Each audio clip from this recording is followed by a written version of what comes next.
This is the MLW Radio Network.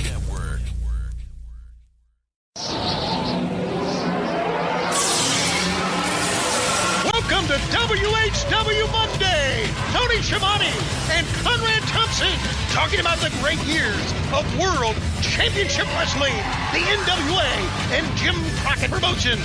And now let's go to the ring. Here's your co-host. Hey, it's Conrad Thompson.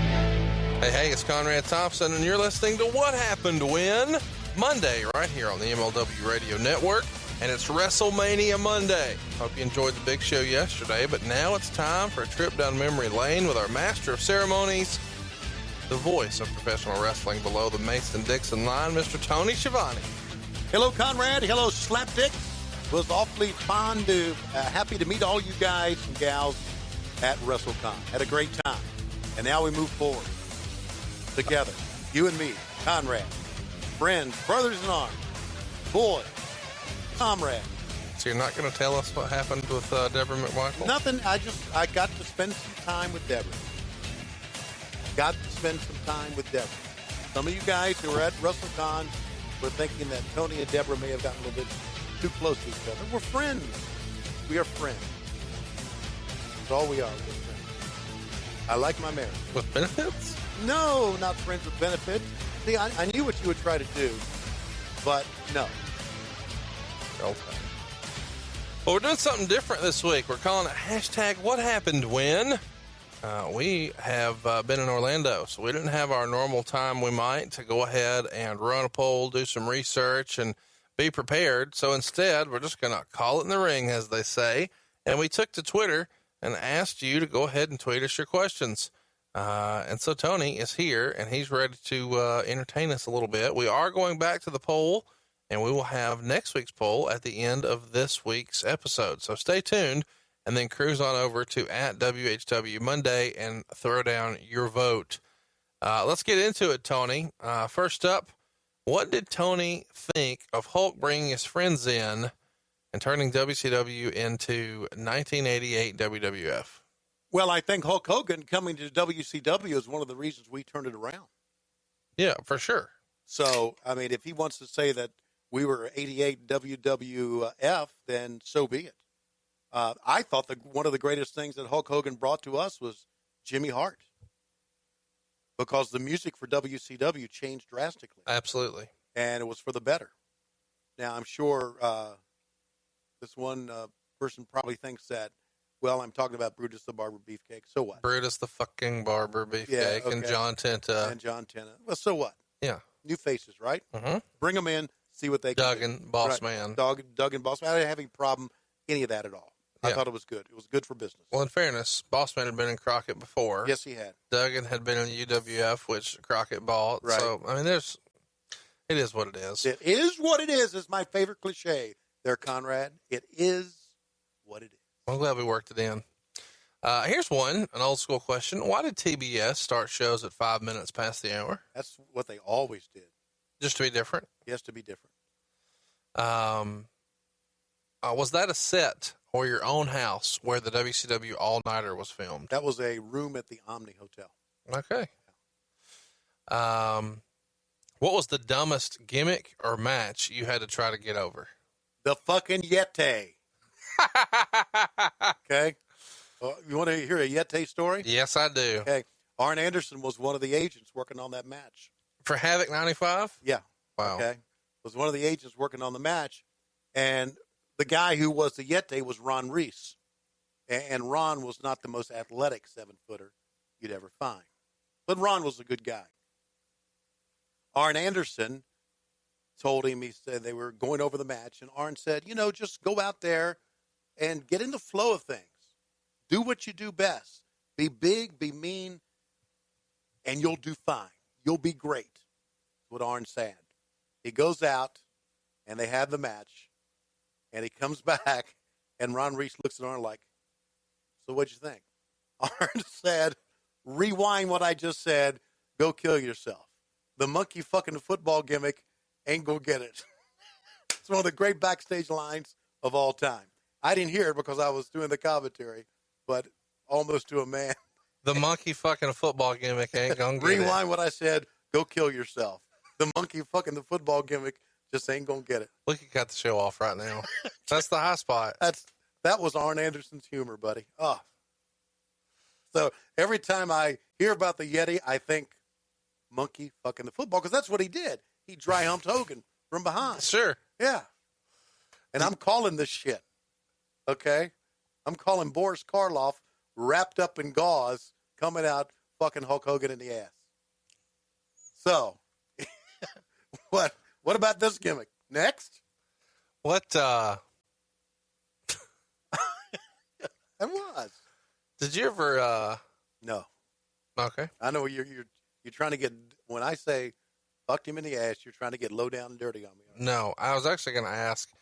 Bruce has told me a story once about a guy who you know and love in the business who, when talking about someone who had passed away, Yeah. would say, "Hey, what was the finish on that guy?" I think that's hilarious. That is That's funny shit, man. I think Bruce was funny. Go ahead. Well, he stole the line, Okay. so he's not funny. Okay. Ethan Anderson on Twitter wants to know, what's Tony's opinion of the War Games matches? We already addressed this, but Yeah. go ahead and cut a promo again. Okay, I don't like the War Games matches because I think a good match, a good finish for a big-time match needs to be a 1, 2, 3 pop. Fans pop it like that. I think when you just say, he quit, it's kind of a popcorn fart at the end of it. I like the premise of it. We've seen some very good War Games. The first one was really, really intense and good. But again, having You won't. 1, 2, 3. Yeah. And didn't we do that later? I don't remember. I think later and I really lobbied for that. I think later we did do that. I think we had a 1, 2, 3. Any good Lee Marshall stories? Yeah, Lee Marshall was really a nice man. And when we were doing Thunder years ago, I believe it was me and Mike and Lee first started doing Thunder, and Eric, we were in the backstage area, and Eric gave Lee the option. He said, "Lee, if you're one of the commentators here on Thunder, what would you like to do, play-by-play or color?" And Lee had a chance to do play-by-play. I thought he would have been great because of his voice. And he said, "I want to do color." And I'm thinking, "Oh, fuck Lee. Now I'm going to do play-by-play." So that was one story. Second story is Lee could not see too well. He wore glasses, and he had contacts. But he was kind of like Stan Hansen. Right. Where he couldn't see too well. Bobby called him Goo, Goo, after Mr. Magoo. Yeah. Okay? And we were leaving a place one time, and Lee was in the parking lot, and me and Bobby and Tanae were driving out of the parking lot, and there's Lee Marshall walking around with these bags, looking around, and he said, "Fucking Goo's lost." And we just laughed like hell and drove off, and Lee's still looking for his car. Oh, my God. But we all love Lee. A nice man, made a lot of money as Tony the Tiger. Absolutely. And was a good friend. My son, Matt, when he graduated from University of Georgia, went to L.A. To look for a job, and Lee was very nice to him then. We, as a family, went to L.A. one time doing wrestling, and Lee took a whole day to give us a tour to L.A. He was a nice man. He really was. And a great talent. He would have been a great play-by-play guy for Thunder. He really would have. But he didn't want to do it. He wanted to do color. So. Where was WCW Saturday Night filmed during 1999 and 2000? What day of the week? It was filmed on a Tuesday, I believe, after we did our Nitro Thunder thing. And or maybe on a Wednesday. It was always I think Wednesdays. a knockoff town. Yeah. Yeah, we did Monday, and then we taped Thunder on Tuesdays, and then we did Saturday night on a Wednesday, but we would do 2 weeks worth. Right. So we wouldn't have to do it every week. But it was different venues. I remember going to the Seagate Auditorium Convention Center in Toledo, Ohio, doing one. I remember one time we had an event in Minneapolis, and I drove from Minneapolis to Fargo, North Dakota to do a Saturday night taping, and kind of left early so I could drive back. So it was different venues around. I never did like Center Stage. Really? Yeah, I didn't like it at all. I don't know. I'd like for us to do a live podcast there one day. I would like to do it there. I just didn't like it for wrestling. Yeah.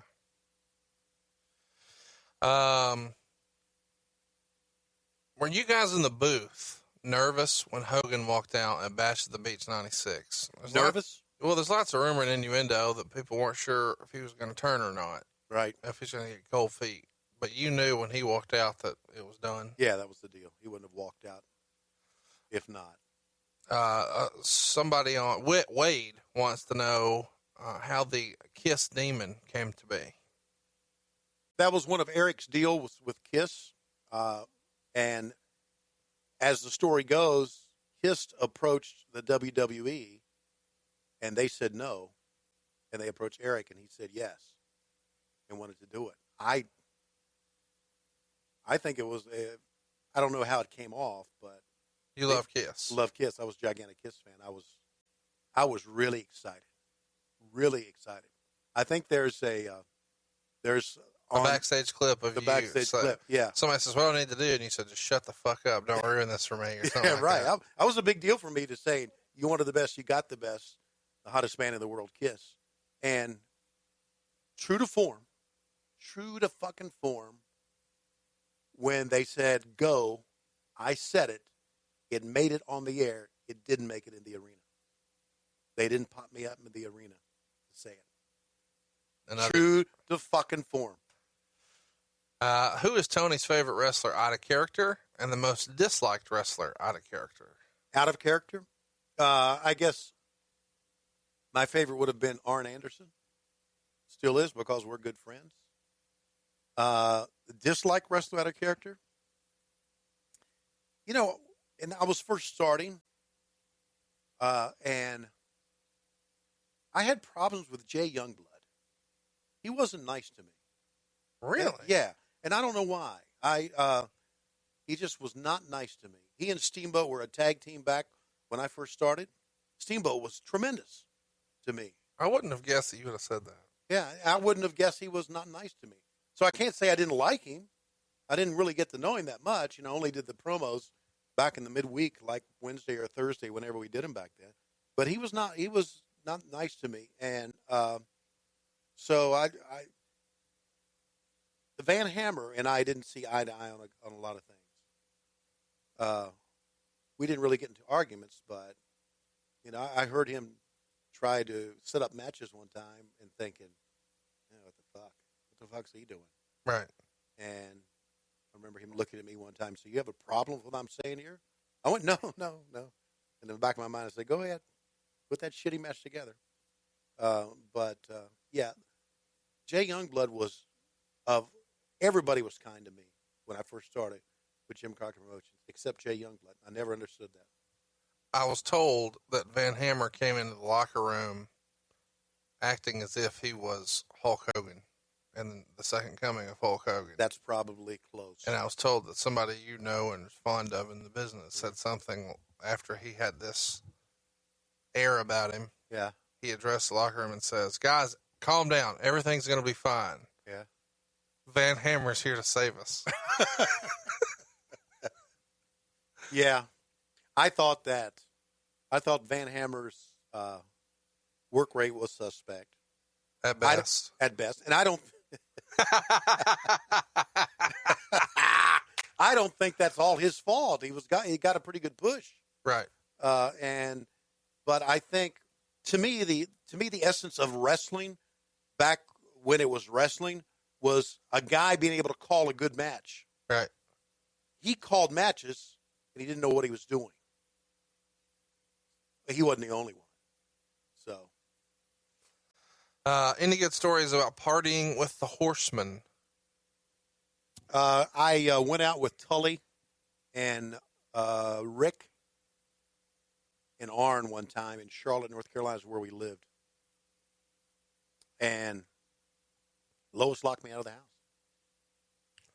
Only time she ever did that. What year was that?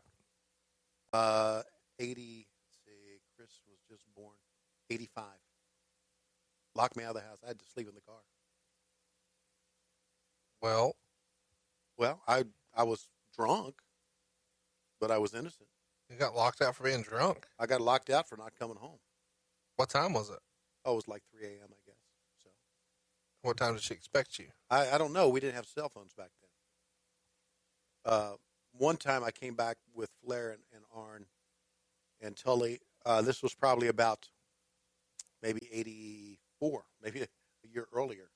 And this is probably why she locked me out of the house. And I came in. She said, "Yeah, you're drunk." And I went and I puked in the bathtub. In the bathtub? Yeah. Was the toilet not available? As far as I made it. Oh. She said, "You're drunk." And I remember my response was, "You're ugly. Tomorrow morning I'll be sober and you'll still be ugly." That didn't sit too well. I didn't really think my wife was ugly. She was gorgeous, but that was me being A dick. A dick, yeah. So that probably, as much as anything else, got me locked out of the house. I remember, and I think I said this on Flair's podcast with you guys. I remember all of us were in Baltimore one time, and Flair, when he would go to these hotels, a lot of times he would get a big suite. Mm-hmm. And we had a gigantic party. And I don't think it was like a party where we had hors d'oeuvres or things like that. It was just a bunch of people, drinking beer. And there's a lot of the guys were there, and a lot of the female fans were there. And Flair saw me across the room, and I saw him sticking his head out of the bedroom, and he said, "Come here a second." And I said, "What?" He said, "See that girl over there? Go get her. I need to talk to her." And I went over there, letting her know very proudly that the Nature Boy would like to talk to you. She walked over, and he opened the door, and he was completely naked with his 45-inch dick or whatever he had sticking out. And he said, "Darling, can you put a sock on this?" And he laughed, and he shut the door, and she was like, "Oh, my God." And that's a memory. Did you just say that Ric Flair had a 45-inch penis? I have nothing to compare it to because mine is like A button on a fur coat? Well, yes. I was going to say the last piece of Vienna sausage left in the can. But Sparrow's egg in a bird's nest. let me write this down. A button on a fur coat. Shout out to Cassie O'Keefe for that one. That was the first time I had seen Flair's penis. And, of course, after that, we all saw it on a regular basis. Speaking of Flair's penis, were you there at Sabatino's when he put a candle in the head? No, I may have been. I don't know. Supposedly it was someone at WCW's wife's birthday. Yeah. He wanted to celebrate after a show. Right. Inserted a candle. Really? Lit it. Yeah. Came out and told her to blow the candle out. Really? Would that surprise anybody that knows him? Did you ever see him tie balloons to it? Yeah. Can you believe these are real sentences? It sounds like I'm making this up. I know. But I've had multiple people. What Yeah. candle? What about the balloons? It's yeah. So, Arn called it the baby's arm. Holding an apple. Yeah. Yeah. But it ceased shocking us later as we went along. Because, as Arn says, name one person in this business that hasn't seen your dick. And he probably couldn't. Yeah, you've challenged me on this before because I'm supposedly good friends with Rick, but I've never seen the baby maker, and I'm not going to ask to remedy that. I think he's probably settled down. At 68 years old. I'm sure he has, and if he's hadn't, God bless him. One time, oh boy, you really want to hear this story, don't you? Yeah. One time, he called me. This was not the St. Louis Marriott story. One time he called me and said, "Come on down here." And when he would do that, you would think, what is down there? What am I getting myself into? Right. But we all loved Rick. So I went to his room, and he opened the door. And when he opened the door, the first thing that peeked out was the baby's arm in full erection mode. And he opened the door naked with a glass of champagne in his hand. And he said, I have nothing to hide. Come on in here. And there was a party girl on the bed. Now define party girl. Well, a girl that the guys knew. Okay. You know. She's a friendly lady. Friendly lady. Not okay, a party girl on the bed. And Flair was so drunk. He got down on one side of the bed, and I was standing there like a fucking idiot. He got down on one side of the bed, had put his drink down, and was going to work on her. And the only thing I could see above this girl's bush was Flair's big nose. Oh my God. Okay. And he was so drunk his eyes were starting to drift. Okay. And he apparently was doing a good job because she moaned and I was on the other side and she reached for me and she grabbed me by the pants and I jerked away because I'm thinking smartly that if she's had the baby's arm, my Vienna sausage ain't gonna come anywhere near. I gotta leave. I said, Rick, I gotta go. And I walked out of the room. You're looking at me like you don't believe that story. It's true. Do we know who this person is? God bless him. God bless him. He was the Ric Flair you saw on TV was the Ric Flair you knew in real life. Somewhat. So you Eiffel Towered a chick with Ric Flair? No, I did not. I walked out of the room. Okay. A button on a fur coat. All right. So the only reason you didn't cheat on your wife that night is because you were ashamed of your penis. Yeah, it's a party girl too. I mean, Jesus. What is it? I mean, you know. Come on. If I was going to cheat on my wife, it would have been like Deborah Michael. No, Salma Hayek, Scarlett Johansson, something like that. Hypothetically, something that's worth it. Not only that. Oh my God. Okay. Yeah. Okay. Not only that, boy, I have no idea why we went down this. Not only that, you know, my wife kind of, and it didn't take long, kind of weaned me off women. She really did. She always said, you're going to probably get yourself a girlfriend. I said, no, I don't want another fucking woman in my life. You're nuts. They're all nuts. I don't need another nuts person in my life. You know, my life has always been, Conrad, to kind of just stay away from the fray. It has. And a lot of times Flair pulled me into that fray, and I exit stage. Now, Flair has some stories about me, I'm sure. Whether you believe him or not is up to you. About the button in the fur coat? He just has some stories about me because... Did you ever wear a robe? No. Did you ever put the belt on while you were working? Oh, God, you did! No. Which belt was it when you were working? Did you get the hot tag? Oh, my life. Oh, my life. This is where we are. This is where we are. Yeah, okay. Who'd have thought when that was happening, there was a toddler you didn't know yet that you would meet one day at his house in Huntsville, and he would cross-examine you for 200,000 people to listen to. Cross-examine me. Okay. What's your best drinking story with the Horseman? Best drinking story with the Horseman? Yeah. It has to be, I don't know with the Horseman, but Barry Windham would routinely get me very drunk. And Barry was big, you know, tall, and could take a lot more alcohol than I could. I wasn't as big back then as I am now. What was y'all's drink of choice? His was whatever he could to get me drunk. I remember he would say, Schiavone, we're going to start with watermelon shooters, and then we would go to Star-Spangled Banners. What is that? It's just the fucking shooters that he made up. I don't know. And then we would have, I don't know what else we had, but we would just, you know, a lot of times, if you hung out with the Horsemen, and just, with Wyndham and Flair and that, you know, a lot of these bars, they have these high bar tables, these little round tables. Yeah. I remember tables just filled up with shots. Mm-hmm. And, a tray full. Yeah, or a table full. Yeah. Just the whole table was filled up. And Flair would call you over and boom, boom, boom. You do it, and Wyndham would call you over, and, they could take their alcohol a lot better than I could. How many times have you drank with Flair to the point where you had to throw up? More or less than 10? Less. Good for you. Yeah, less. Because I did a lot of the drinking with Flair and partying with Flair in the 80s. And then I went to the WWF. And when I was with the WWF, I got to travel with Vince on his plane. And so I was removed from the boys for that entire year.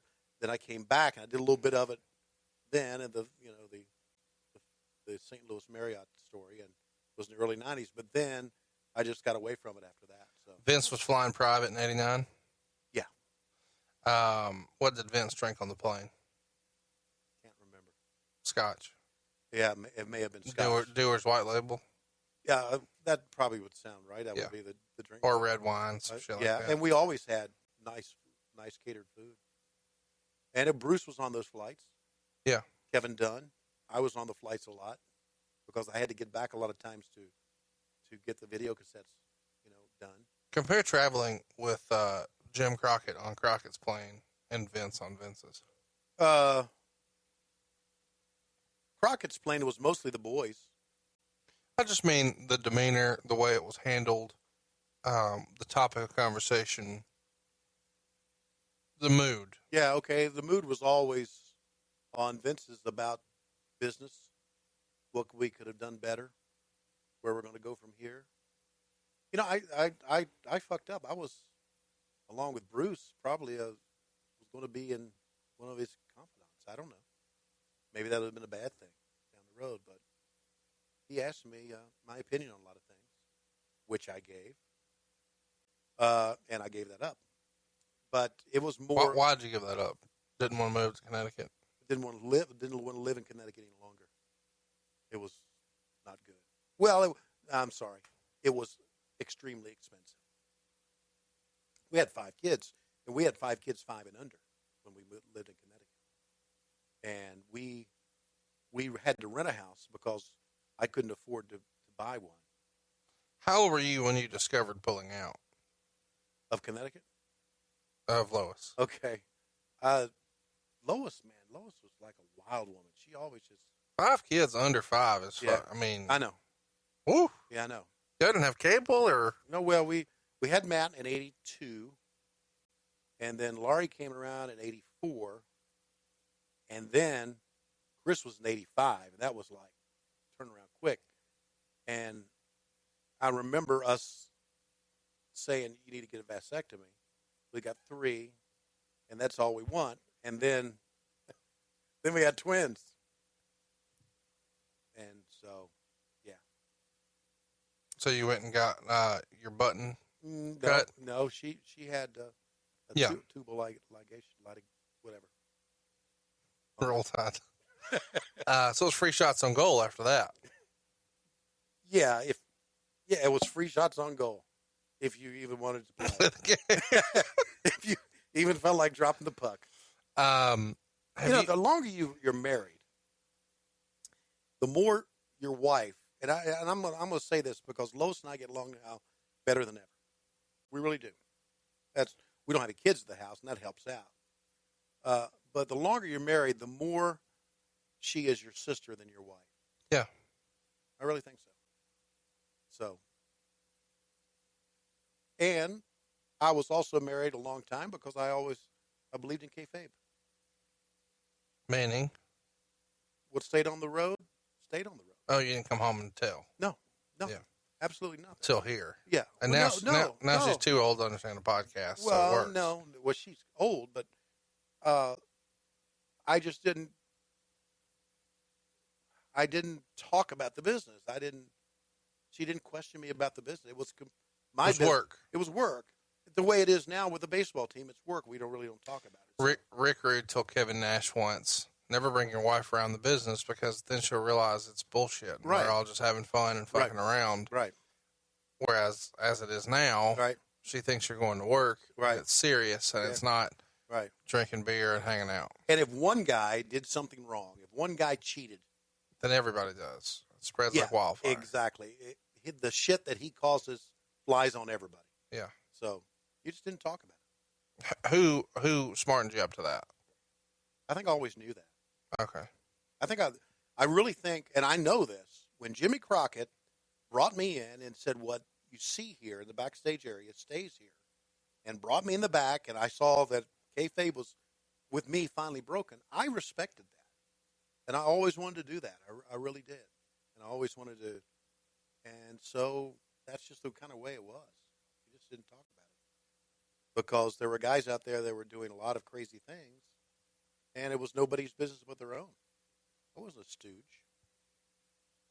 You look at me like I'm a stooge. No, I don't think you're a stooge at all. I do think you're a stooge if you're paying full price at the supermarket when you could be going to blueapron.com, though, don't you? I would agree with that. As a matter of fact, Lois, my wife/sister, and I have been enjoying Blue Apron now for about 4 to 5 weeks. And a couple of things we like about it, Conrad, is that there are fresh ingredients.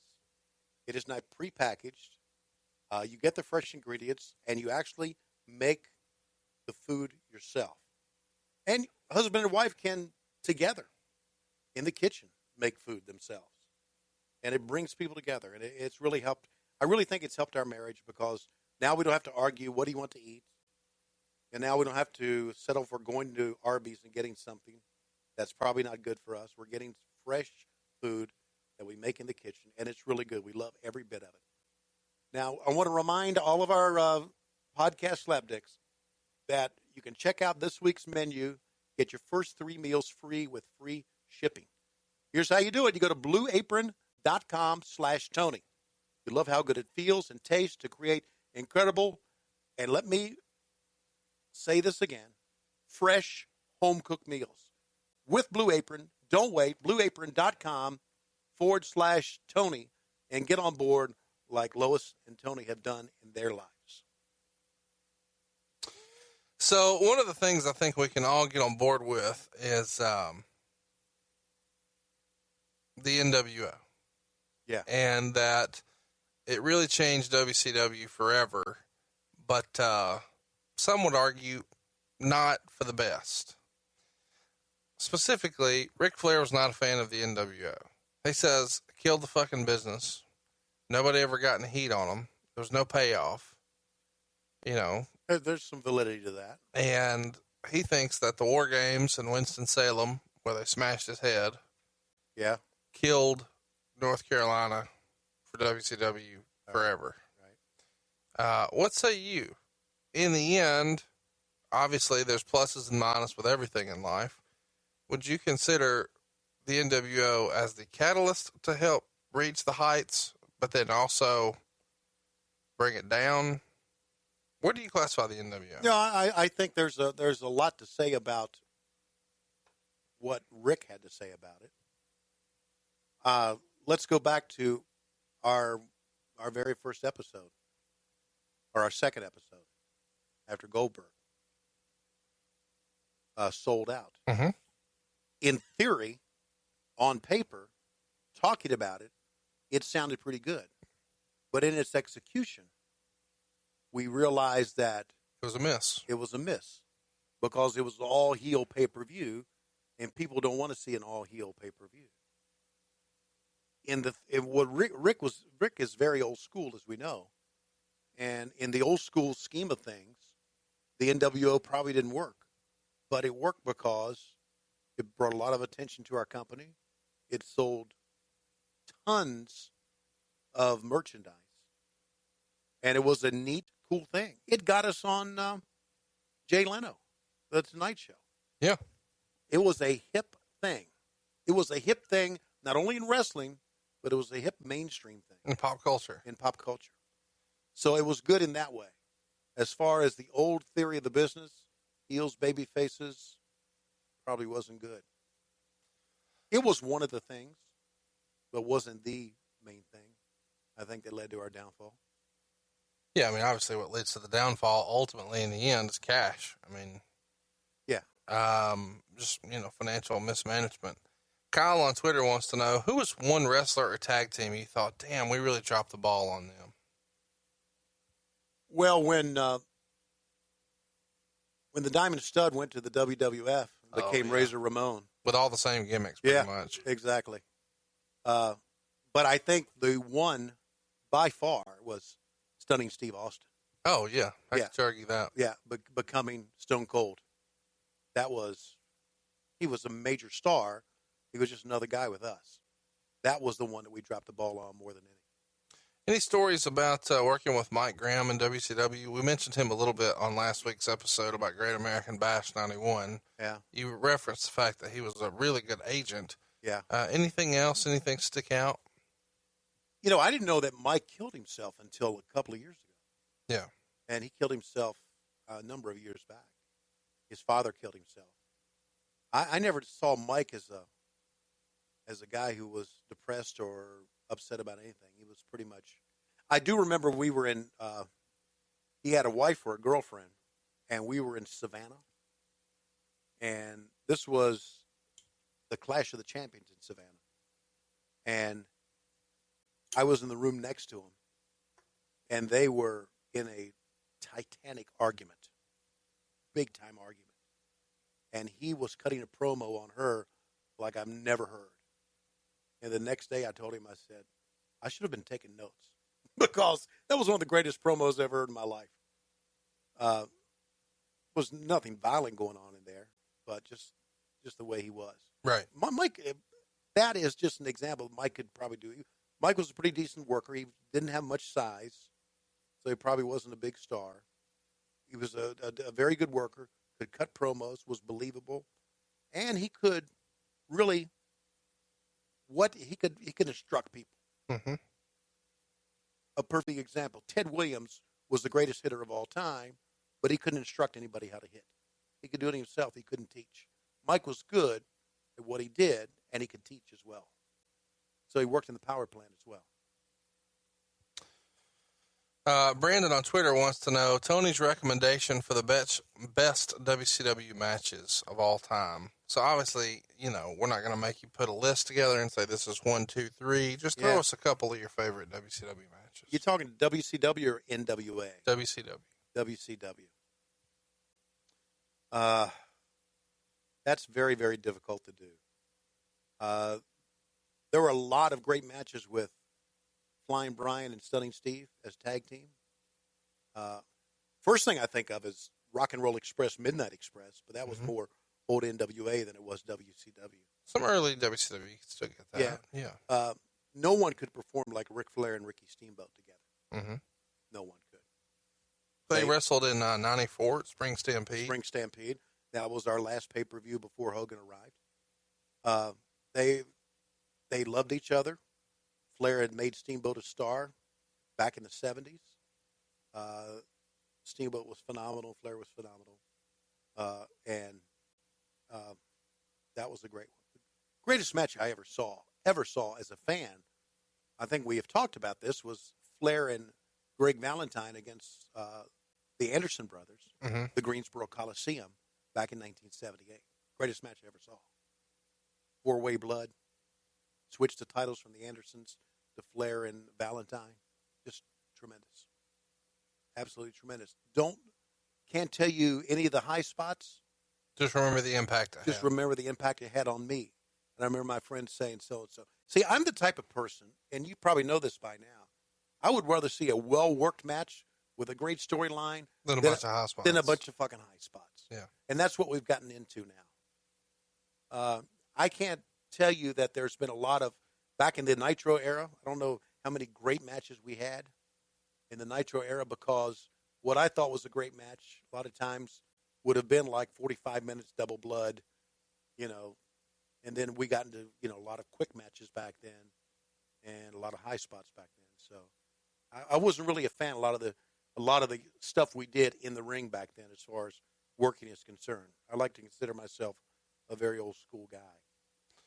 On Twitter, we have a question that says, heard Tony say he never got paid for the Acclaim video game. Yeah. How in the world did that happen? They went out of business. They went bankrupt, and not Chapter 11. They had to sell off everything. Wow. And I remember being told I was going to. We went to Cincinnati a couple of times. Me and Heenan went. Me and Zabisco went, and went a couple of times. Did the work and doing work for video games. Very, very difficult work, believe it or not. You're probably saying you just sit on your ass and you read stuff, but they would give us a script the size of a freaking city phone book, and you would have to read lines with different inflections to be able to what they called stitch them together. And so it was an all-day work. So we did a lot of work, and I remember not getting paid for it when I was told I was going to get paid for it, and then saying, well, listen, if I don't get paid for it, I'm not coming back and do it again. They convinced me to come back and do it again. The only thing I ever got from them was two things, actually. I got like a $150 expense check from them, and I guess they were trying to pay off whatever they could. And then when the company went belly up and it went bankrupt, I got a check from whatever the courts were like $200. So that's all I got. A claim went belly up, and I got to them the wrong time. Any stories about the punk band, the Misfits in WCW? They were pretty good guys. They were big wrestling fans, good guys. Vampiro was a pretty good guy as well. They were odd, but I guess that's what they liked. That was their gimmick. But yeah, I liked them. Pretty good guys. Friend of the show, Jay-Z, wants to know, is Tony a belt mark? If so, what's his favorite belt? The ones draped over his wife's shoulders on the pictures they send us. This Jay-Z guy is nuts, isn't he? He is nuts. He is nuts. My favorite belt, I like the World Championship belt that Flair took with him to the WWE. The big gold. The big gold belt. Yeah.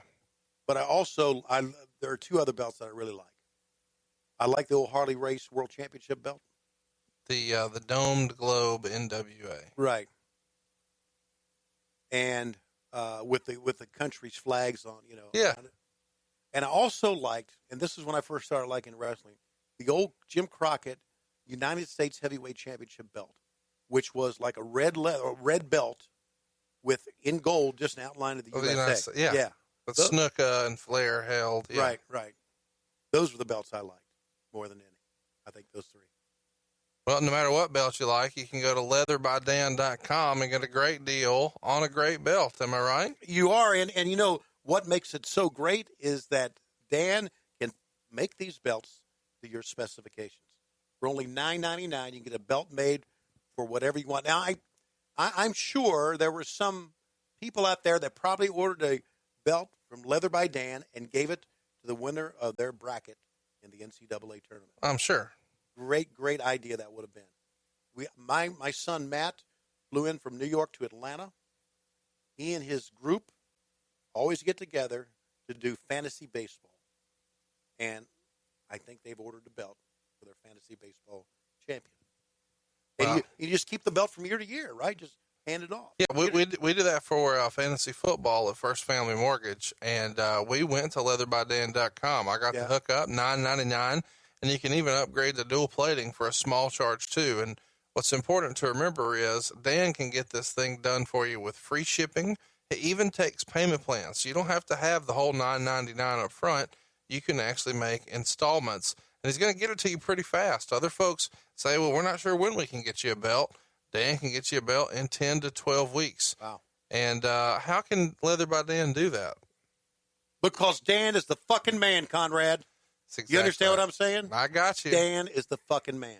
And he means custom, all the way like you like it. I've got the podcast champion ship belt. We've got a husband of the year, a wedding belt. Oh, husband of the year. I need that.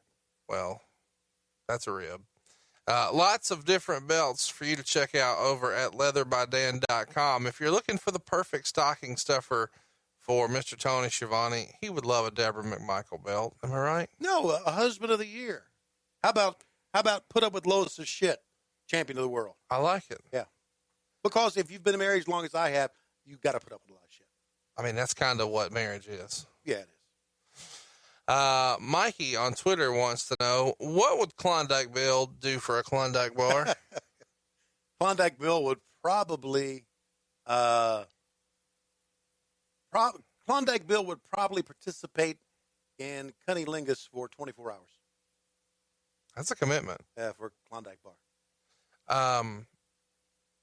When did you first hear the phrase? No hair, no flair. Flair told me that in a limousine one time. He said, "No hair, no flair, buddy.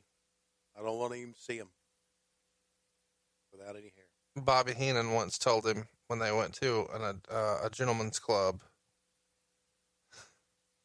something like, "I don't know what she's so proud of, walking around here with a torn pocket." I've never heard that before.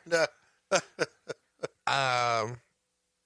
Did you ever, do you remember the end of the Coliseum videos that Lord Alfred Hayes would give out a address? Where did those letters go if you wrote Coliseum Video? They went to the Coliseum Video had a office in New York City. Okay. Yeah. So who would have gotten that? The porn people? Because Bruce has told us that that's really... Yeah, they started in porn. Yeah. I had a very good friend of mine at the time. His name is, I tried to call him recently, and he's changed his phones. Marty Applebaum. That sounds like a porn name. Okay. No, Marty was a businessman, but he worked for Coliseum Videos. Marty and I worked closely together.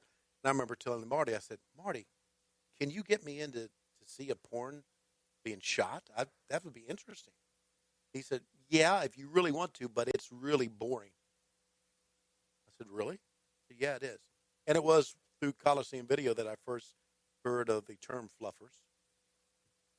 Okay. So that's the equivalent of a dark match. They're working, but nobody's seeing it. Okay. And it was, it was Coliseum Video. They were, I love the guys at Coliseum Video. I can tell. Really did. They were nice guys. Did you meet any fluffers? No. I'm a happily married man. Did you introduce Rick to any fluffers? Rick probably had plenty of fluffing done in his day. Tell us what it was like to be stuck in the middle of Dusty Rhodes and Bobby Heenan doing commentary. That comes from Ron on Twitter. It was hilarious. There's a cut out there on YouTube of the Mafia kick. Oh yeah. Yeah. Dusty said he just kicked him right in the mush, and he and Heenan started doing their routine back and forth, and it was hilarious being able to work with them. Funny. Two of the great talkers, funniest guys in the business. Who wouldn't love that? Jake on Twitter wants to know, any good memories of the UTC Arena in Chattanooga? Well, there's the time you electrocuted Abdullah the Butcher when you watched the wrong show last week. You know what?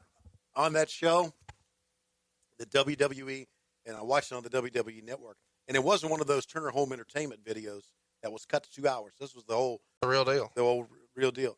At the beginning of it, there was a disclaimer that the WWE, this is something that was videotaped a long time ago. It does not represent the WWE. They were worried about us electrocuting someone, and why they did the disclaimer. And I remember Dusty saying at that time, he said that electrocution of Abdullah the Butcher was a hell of a visual, and he's right. If you watch again, you go, "Shit, that was." But it was such a fucked up match from the word go. And if you watch it, you'll notice that the throw switch was in the off position, but every time they hit the cage, it would fall down to the on position. So finally, they had to have one of the referees on the outside tape it up.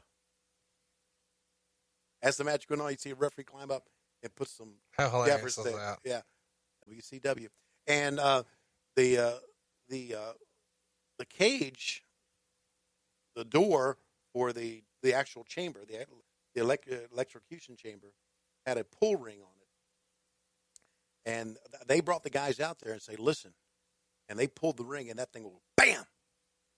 And they said, if you've got a leg or something in here, and you pull it down, you're going to break a leg, or you could break your neck. And you didn't see it, but you heard it, how it would hit, how it was jimmied. It was a very dangerous thing. It really was. I don't know how, but that's what I remember about the UTC arena more than anything else. Doug on Twitter wants to know, gun to your head, Deborah, Missy, Medusa, or Miss Hancock? So it's Deborah, Missy, Medusa, or Miss Hancock. Gun to my head? Gun to your head. Medusa. Wow. Didn't expect that one. Medusa's a legit tough girl. Legit tough girl. And I told her that I would do the job for her anytime. Yeah. I talked to Medusa a year ago on the phone. Yeah. I all those girls I love. Medusa, love her. What was the most popular merchandise backstage for the boys? Is there anything that you remember the guys getting really excited about? Like, hey, I've got an action figure, I'm in a video game, or I've got a T-shirt. Was there one piece that I think the video. I think the video game, because we got a lot of money for that. Yeah, a lot of money. Even I got a good chunk of money for that. To the point to where the problem was that they would fly guys out to Vancouver.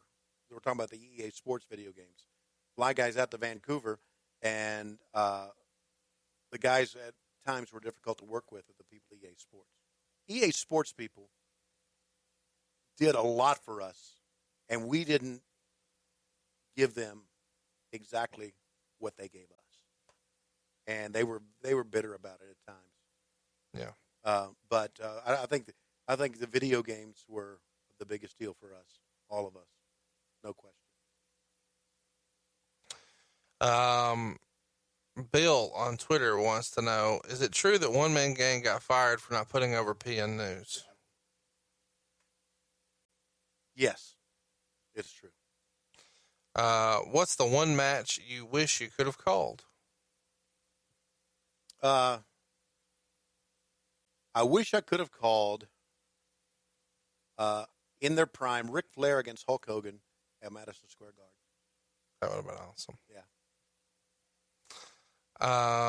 William on Twitter wants to know, who came up with the names of WCW pay-per-views in 2001?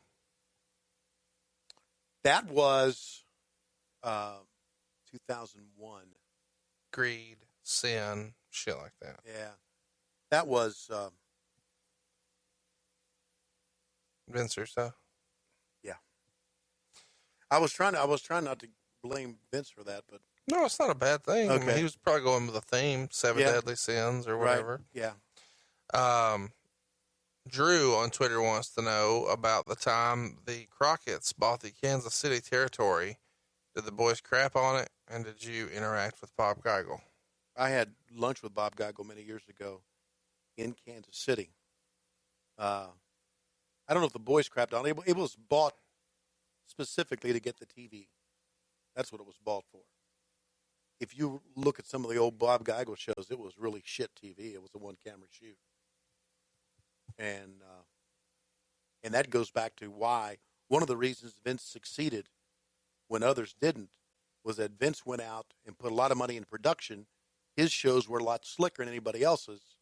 And comparatively, if you are a television program director in Kansas City and you look at Vince's show, you look at Bob Geigel's one-camera shoot, there was no comparison. Right.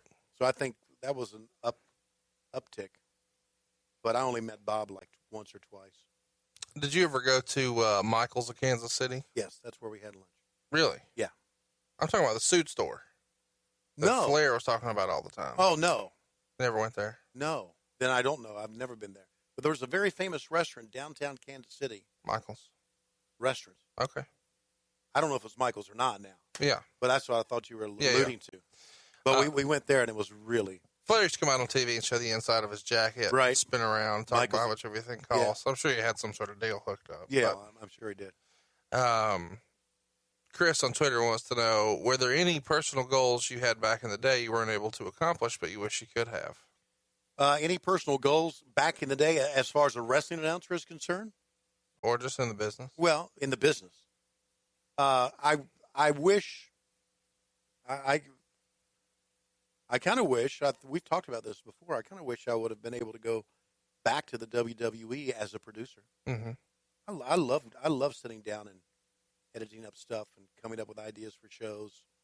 Not necessarily booking things in the ring, but taking what's been shot and making videos out of it or make vignettes out of it or things like that. Is it intriguing to you, the idea?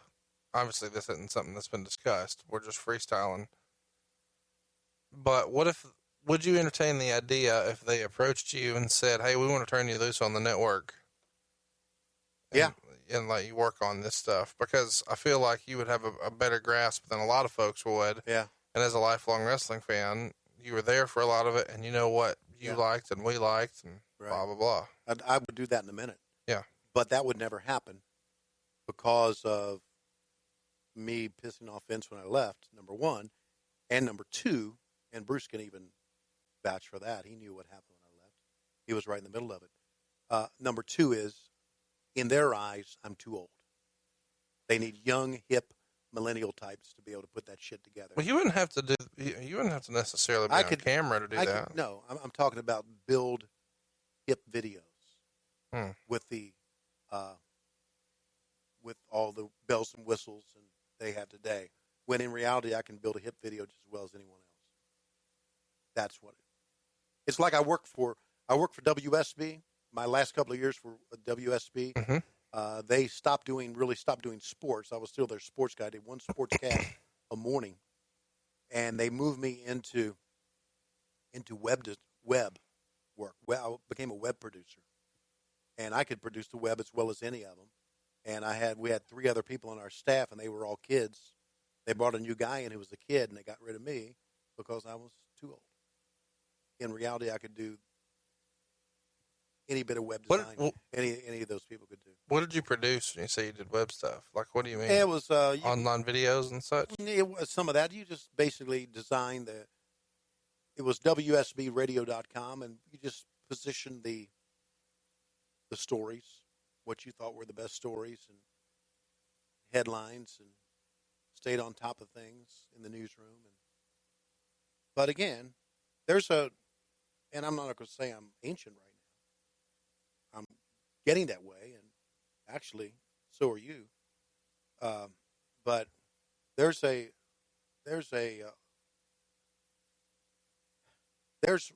out there a wrong assumption that people in my age cannot do what the millennials can do. And I'll say bullshit. I can outwork any millennial, number one, and what I don't know, I can learn quickly. And I'm willing to learn. Work ethic is what it is. You understand? Right. Work ethic. I don't disagree. And you have that. And I think you would do great on the network. I'd like to see you do something there.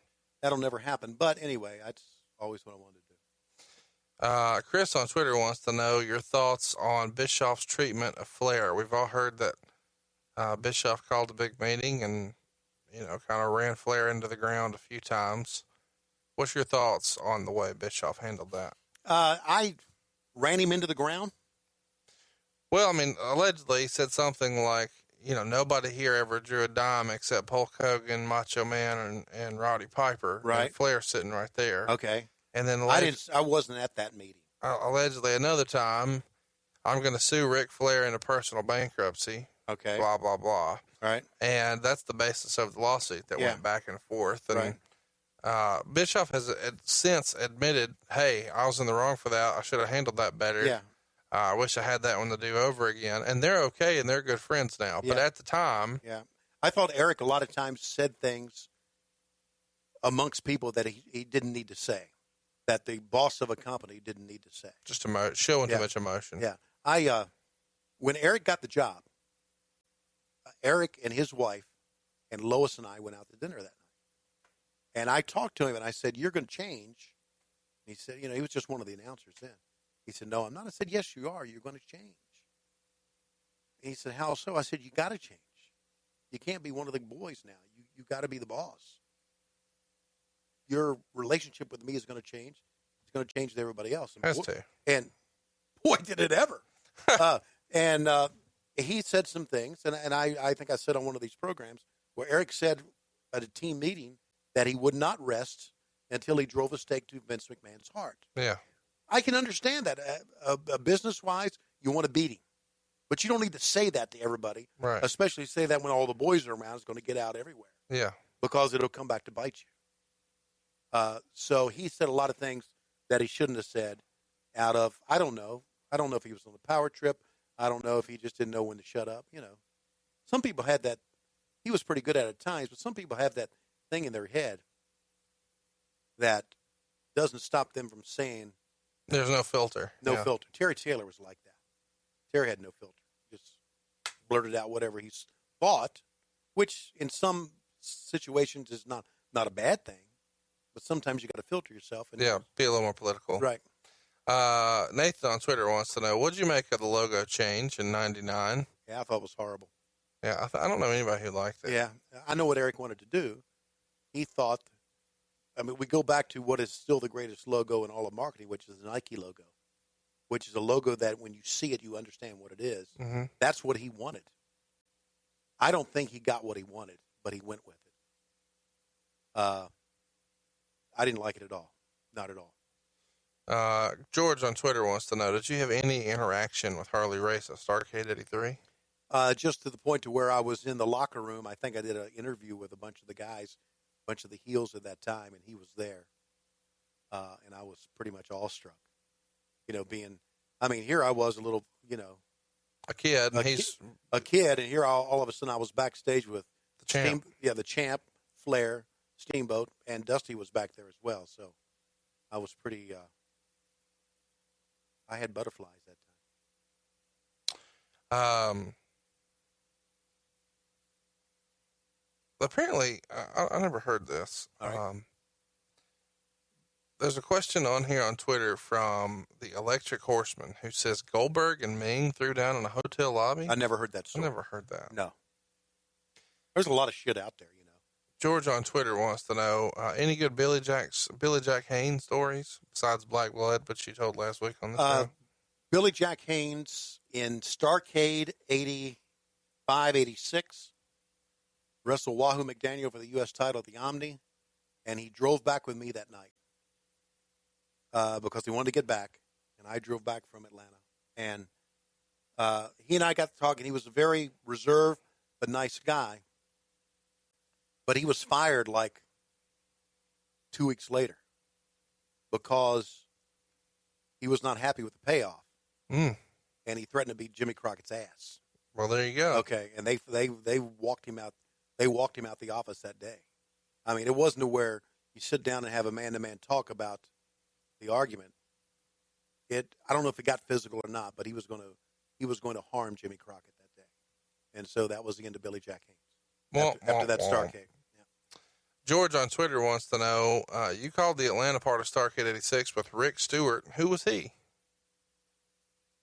Rick Stewart? That's what he says. I thought I called the Atlanta part of Starrcade with Bob Caudle in the back. Doug Garrison on Twitter wants to know, was Varsity Club versus the Horsemen ever discussed? No. Wait a minute. Rick Stewart. See, Rick Stewart did some stuff for Bob Geigel, I believe. And I believe I did some work with him. Was an announcer with Bob Geigel. So that's the only thing I can remember. He was an interviewer in Atlanta, according to my notes here. Interviewer in Atlanta, okay. The Atlanta leg. All right. See, I don't remember Rick Stewart. So for you out there in Twitter land that says Schiavone doesn't remember anything, you're right. Fuck you. All right, next one. Doug Garrison also wants to know, who would have made the perfect Horseman member that never was? Wow. That is a good question. It is. Yeah, that's a great question. Probably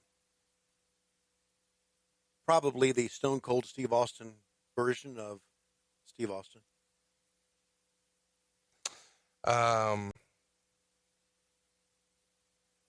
Mikey on Twitter wants to know, was it a rib that one of the luchadors was named Silver King, which is a brand of refrigerator? No, I thought it was a real name. That's what they use. The luchadors use. I don't think it was a rib. Matt on Twitter wants to know, was it possible that your late segment rundowns were by design to avoid political changes? No. Willie on Twitter wants to know, were you there when Rick Rude beat the shit out of PN News?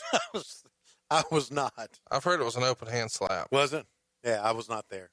I was there, and it's been well documented, the Paul Orndorff and Vader, but I was not there for that one. Rick Rude was a legitimate tough guy, too. Absolutely. Yeah. Andrew Willett on Twitter wants to know, what was your reaction when you found out the WWF was bringing in Mike Tyson? I just thought it was another WWF cross-promotion way of capitalizing on pop culture. They did it better than anybody else. Willie on Twitter wants to know, did you keep an eye on the Flair Funk feud when you were in the WWF? I saw the match that they had from New York Knockout, Clash of Champions. Right. I quit. Right. I saw that. But we didn't, I didn't keep up with them that much. I kind of ignored it. Did you watch the Steamboat Trilogy? Did not. Have you seen it yet? I've not. You've not watched the 3 matches with Flair and Steamboat from '89? No, I have not. God damn. Who are you? I got a lot going on. No, you don't. Yeah, I do. Well, I'm making you watch that one day. Okay. Is it on the network? Yeah, it is. Okay. For only $9.99. Okay. Let me ask you this one. What was the better match, a Steamboat Flair match or Steamboat and Macho Man and WrestleMania 3? Steamboat and Macho Man at WrestleMania 3. Yeah. Maybe the greatest match ever. Maybe. I actually prefer Bret Hart and Steve Austin from WrestleMania 13. Okay. But that WrestleMania 3 match is definitely on everybody's short list. Yeah. It's got to be. No question. All right. So I thought I'd put your ass on the spot. I appreciate it. Gareth on Twitter wants to know, if you had to go to WWE, what brand would you want to go to? Raw, SmackDown, or NXT? I wouldn't mind going to NXT just to work in the backstage and help the kids out. Yeah. With their interviews or whatever. Young commentators. Yeah, absolutely. Dan Curley had a great question, maybe one of my favorites, because I've never talked about this. What is Tony's prized keepsake from his days in the wrestling business? I have an old Jim Crockett Promotions blazer that had JCP on it. Holy shit. Yeah, I've got that. Do you know where it is? Yeah, Will you tweet a picture out? If I can find it's in all my keepsake stuff in the attic, but yeah. That's fucking awesome. Yeah. Dick Bourne listening to this right now, and I would love to see that. Yeah, that was an old blue blazer. I think I may have worn that on the early Starrcade control centers and stuff like that. I want to state clearly on the record, I got dibs. Don't email Tony trying to buy it, because okay. I just claimed it. All right. It wouldn't fit anymore. Well, you couldn't button it up, so I just want to frame it. That's awesome. Yeah. The good old days. What was your favorite part of your WWE run? Any shows you called, interactions, whatever? That comes to us from Jared. Yeah, I've mentioned this many times, and Jared, thanks a lot. My favorite part was the day that I worked Madison Square Garden, MSG Network in the afternoon, and then Nesson, New England Sports Network, that night in the Boston Garden. And that's when we did Hogan and Boss Man in a cage. And we did the same thing that night. They did the superplex off the top of the cage. They only did it one other time. That's when they did it on Saturday night's main event. But that was their first time at doing it. And it was my first time working Madison Square Garden. And if you were a kid that grew up reading the magazines, the Bill Apter magazines like I did, MSG was it, right? Absolutely. Yeah. So it was my first time in Madison Square Garden. Did it with the Lord Alfred Hayes, who I loved and miss. And that was my that is, of all the shit that I've done, that is my single most memorable day in wrestling. That day. Wow. Doing both of them, because we quickly got into the limousines or the town cars or whatever, and they hurried us out, and we got on an airplane and flew to Boston to do the event that night. Then had dinner afterwards and drove back. That was a wonderful night. I thought I was in the big time. You were. I guess I was. Salvatore on Twitter wants to know, did Lee Marshall wear a wig? On the network, his hair looks suspect. Nah, if he did, we didn't notice it. Another question, do Southerners not get the fact that you swear so much because you're not used to temperamental wops? I don't even know what that means. Well, a wop is, of course, an Italian, like I am, okay? And Salvador's... That's a slur, though. Yeah, but Salvador's a wop, too, and that's why he can get away with it. So you are Italian? Yes, I'm Italian. Second generation. From Georgia? No, grandparents from Italy. North Carolina? Yeah. Virginia. Long story. There's a little Italian village outside of Allentown, Pennsylvania called Rosetta, Pennsylvania. And that's where my grandparents immigrated to from Italy. And Dad had a job up there, and he moved to Virginia back in the 50s. And that's where he lived and stayed. And that's where they had me. So there you go. Carl Hayes on Twitter says, wrestlers getting attacked getting out of the car happened a lot. Was that a Dusty thing, or who was into that? Yeah, that was a Dusty thing. Carl also wants to know, what's your favorite band, song, or music to listen to around the house? I'm going to assume it's Kiss. I don't listen to Kiss as much as I used to. I listen to a lot of AC/DC. I've kind of moved into country music a little bit. I like George Strait, and I like Merle Haggard. I like Eric Church a lot. I guess it's being a Southern thing, you know? Carl on Twitter wants to know, what was your favorite NWA main event and your favorite WCW pay-per-view main event?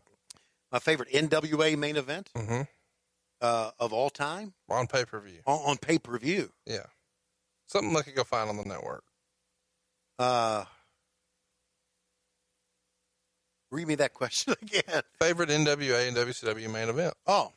On NWA / or either, both. Yeah. I think it's not going to be the best match ever, okay? Right. But I think my favorite NWA main event was Starrcade, Sting, and Hogan because of the buildup we had. Sure. I think we had kind of seen that as the culmination of the big payoff. Yeah. So, and it was in Washington, and so that was probably my favorite. Now, was it the best match ever for a main event? Probably not, but my favorite, yeah. Carl also asked, what middle of the card guy do you think never got the chance, but you think could have gotten over huge? Pretty boy Doug Summers. There you go. I'm kidding. Middle of the card guy that could have gotten over. He had a bloodbath with Shawn Michaels. Did he? Oh, yeah, an AWA. It was really? A tag match. Yeah. It was outstanding. Yeah. I always liked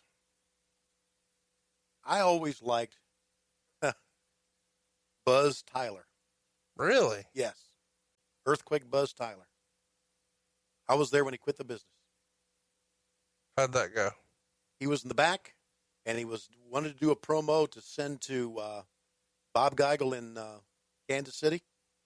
He was a Mid-Atlantic champion. He was going to come to Kansas City, Bob Geigel, and he waited patiently in the back. And Gene Anderson, who was the producer back then, always made sure the Crockett shit got done first, and then any other interviews they had to send to any other promotion they would do. And he waited and waited and waited, and he just snapped. He said, I've waited in the back, God damn it, all day. Fuck this place. Fuck this business. I'm gone. And he left with the Mid-Atlantic Championship belt. Never wrestled again. He was obviously a little bit angrier about some other things than just that. But that was the straw that broke the camel's back. Yeah. Carl wants to know about the Mulkey brothers. Any good Mulkey brother story? Well, just the one that we've told many times about me and David doing the interview after they beat the Gladiators and tripped over them and fell, and the silly ass interview that you could probably find on YouTube or on the network. Mulkey Mania, baby. Mulkey Mania, yeah. They took, the reason the Mulkeys were if job guys can be over as any job guys, they could take a great ass kicking. They were kind of like rag dolls at times. And Mark on Twitter wants to know, in your eyes, who was the biggest star WCW ever made? Ever made? Mm-hmm. Sting. Yeah. Flair was a star before then. Hogan was a star before then. But Sting was WCW made. Maybe Goldberg. Yeah, Goldberg. That's another one. Doug Garrison wants to know, preferred booker, Dusty Rhodes, Kevin Sullivan, or Kevin Nash? Probably Dusty, because I work closer with him than any of the others. See, I don't know if what you define as preferred. Like their matches, like their angles, like working with them. And Dusty was the first one I worked with, so then a little nostalgia there. Lots of people want to know questions or have questions about your mustache. Yeah. Can you share anything about your old school porno mustache you used to rock? I can. I didn't have a mustache when I started. If you'll recall, the old Starcades didn't have a mustache in '83, but I got a mustache in '84 because when Jimmy Crockett wanted to put me on with David doing the play-by-play of World Championship Wrestling, he and David's the one that came to me. He said, "We want you to grow a mustache and make you look a little bit older, a little bit more mature," because I had a baby face, I guess, back then. So I grew the mustache. They wanted me to do that. Then when I went to the WWF in '89, Vince said to me, "Gene Okerlund's got the mustache. We'd like to just have one announcer with a mustache. Will you shave it?" And he was like, I guess he had dealt with guys who had big egos about their look. And he was kind of like, "Would you be willing to do this?" And I went, "Shit, yeah." It's no big deal. So I started the mustache. The Crockett's wanted it on TBS, and I shaved it off because Vince wanted it that way. And now I've got a beard and mustache after my hero, Conrad Thompson. Well, it's the way to be. Yeah, it is. You always got to have a hero. It's time. It's the main event. Here's what everybody really wants to hear. We've made you wait for an hour and change to get it. Before we go over next week's poll, XWF stories. I'm just kidding. I enjoyed the XWF. I liked working with Lawler. A lot of fun. And that's where Heenan first started having problems with his voice, too. Okay, I didn't really mean to go into this, but since we're doing it. Yeah. Who called you? Who put it together? Did you think it was going to be anything? I take it you did play-by-play and Heenan did, or Lawler did color? Yeah. Jimmy Hart called me, and he asked me how much I'm going to need for it.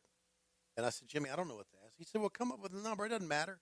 And I came with something like, because I thought it was a rib, kind of. I came with something gigantic. He said, "Well, we can't do that." I said, "Okay." And whatever number I came up with, they agreed to.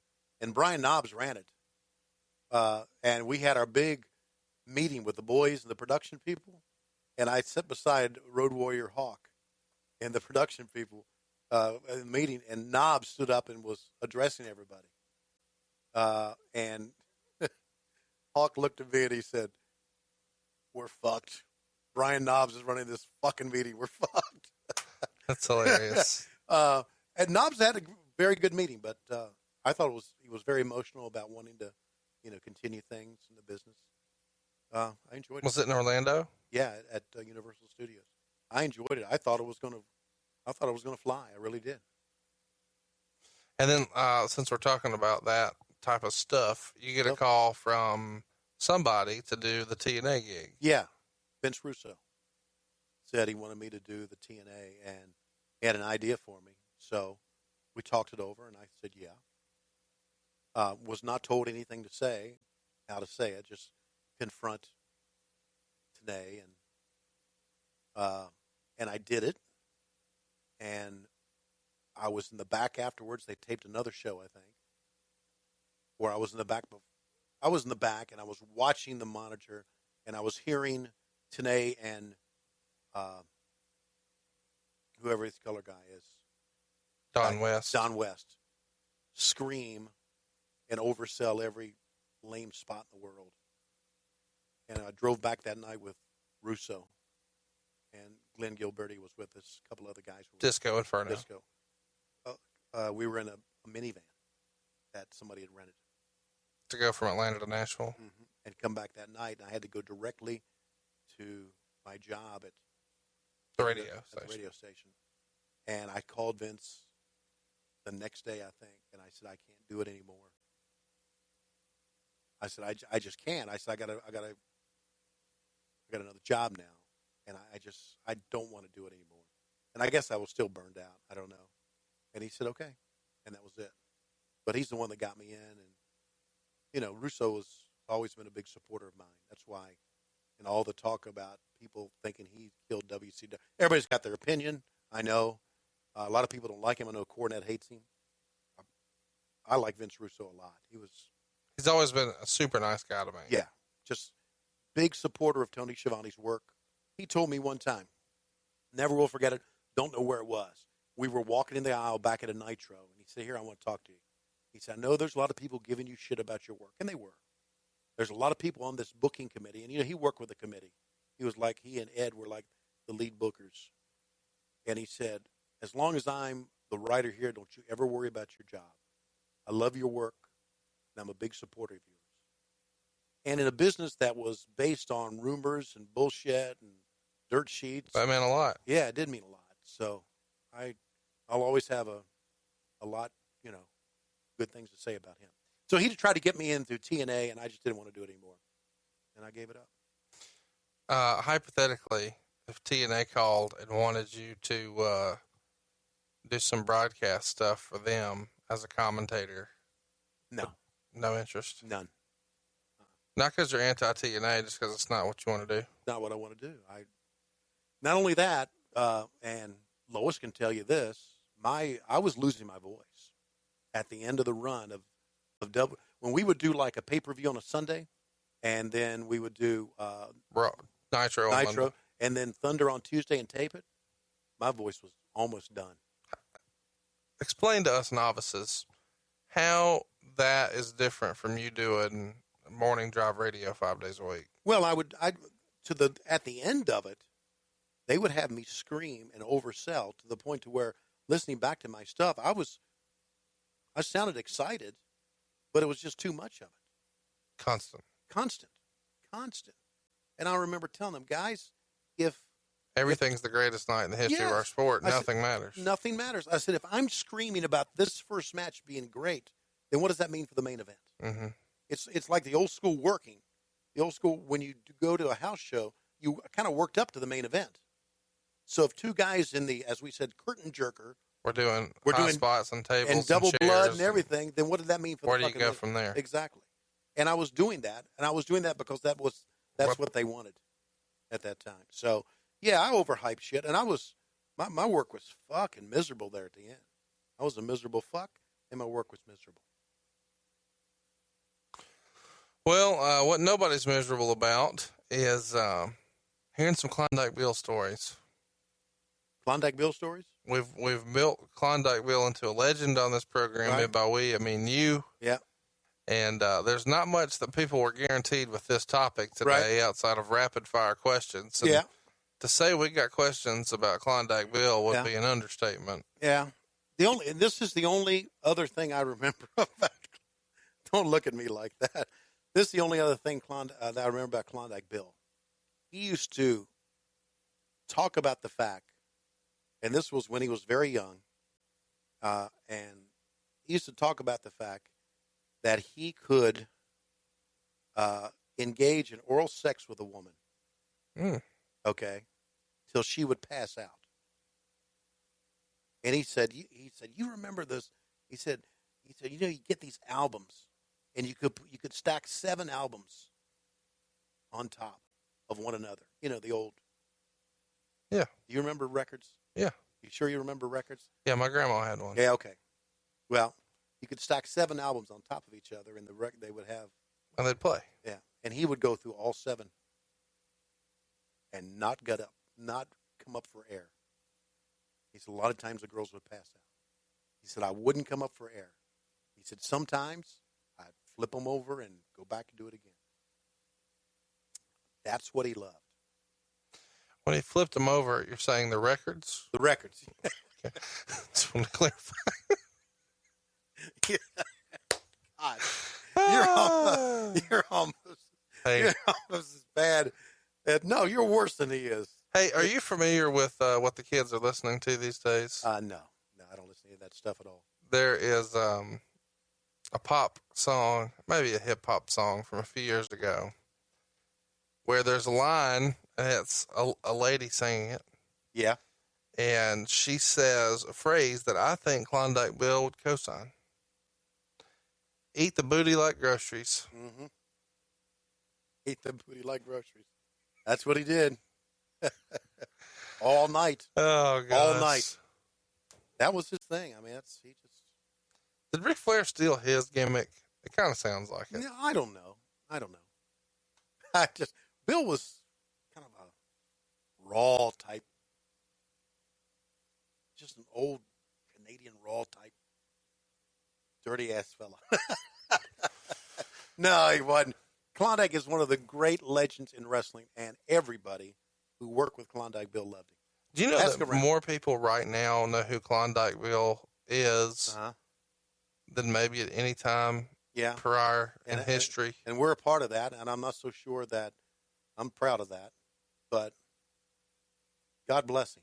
One of the great men. Nobody has vilified him. He's a cult hero. He's a folk hero. Yeah, and that's good. That's good. But, again, I believed in kayfabe until I met your slap ass. Would it be possible, you think, for us to get the Schiavone family together for like a Christmas card portrait of the entire family in Klondike t-shirts?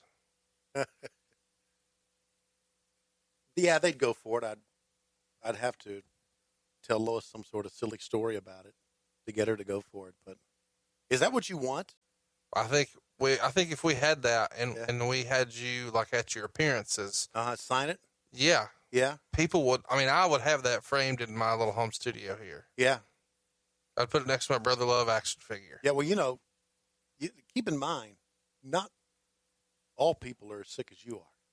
Keep that in mind. Only a couple 100,000 of them are. And we're glad you're here, and we're getting back to our poll format next week.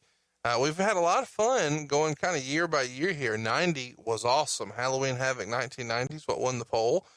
Great American Bash 91 just barely eked out the victory over Halloween Havoc 1991. And now we're going to cruise over into 92. Now, we have already had Super Brawl 2 on a poll in the past, so we're going to leave it off this time. And we're going to go to 4 big pay-per-views from 1992, the first of which was from May in Jacksonville. It's Wrestle War 92.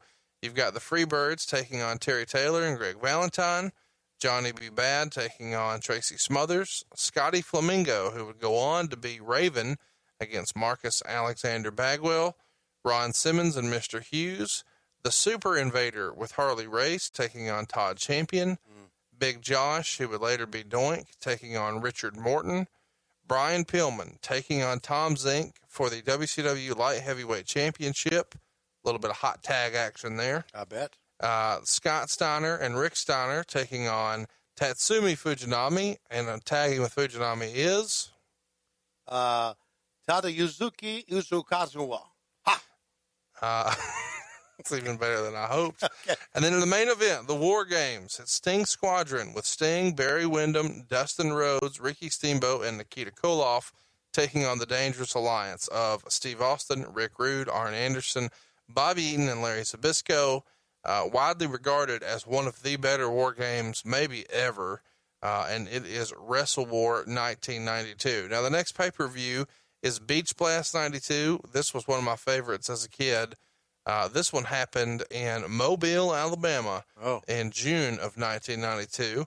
Scotty Flamingo takes on Brian Pillman for the Light Heavyweight Championship. Ron Simmons and Terry Taylor take action. Greg Valentine and Marcus Bagwell are in a singles match. Here is a highlight I can't wait to talk about if it wins. Missy Hyatt defeats Medusa in a bikini contest. Here's a fun one. Sting and Cactus Jack, Falls Count Anywhere.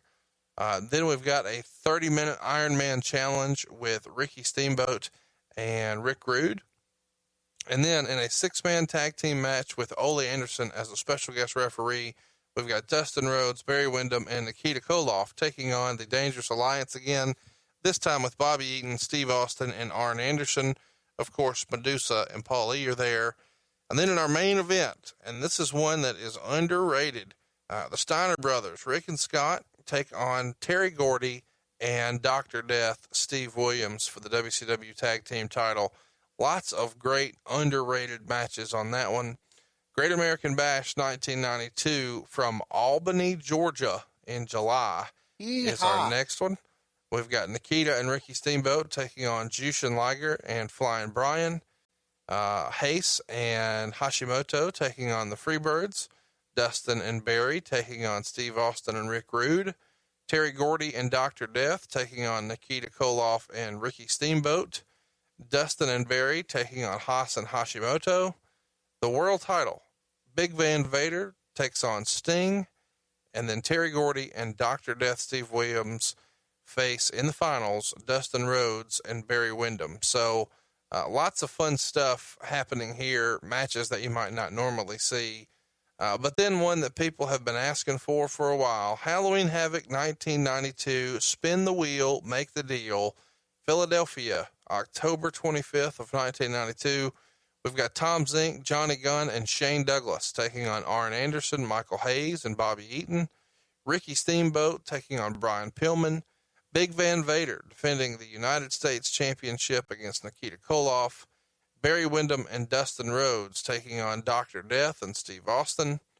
Rick Rude and Masahiro Chono are in a match, this time with Hiro Matsuda and Medusa in the corners. For the world title, we've got Ron Simmons taking on the Barbarian. He is seconded by Cactus Jack. And then the match everybody remembers, Sting and Jake Roberts. And are you ready for this? A coal miner's glove match in the main event. So there are your poll topics for 1992.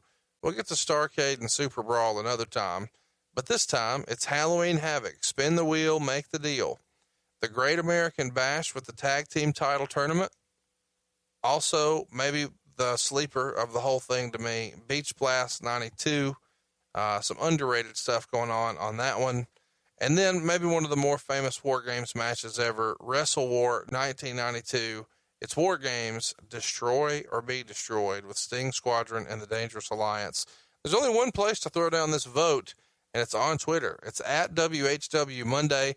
Cruise on over there. Pinned to the top, you'll see all 4 topics, and you've only got a few days to throw down your vote. So what's it going to be for 92?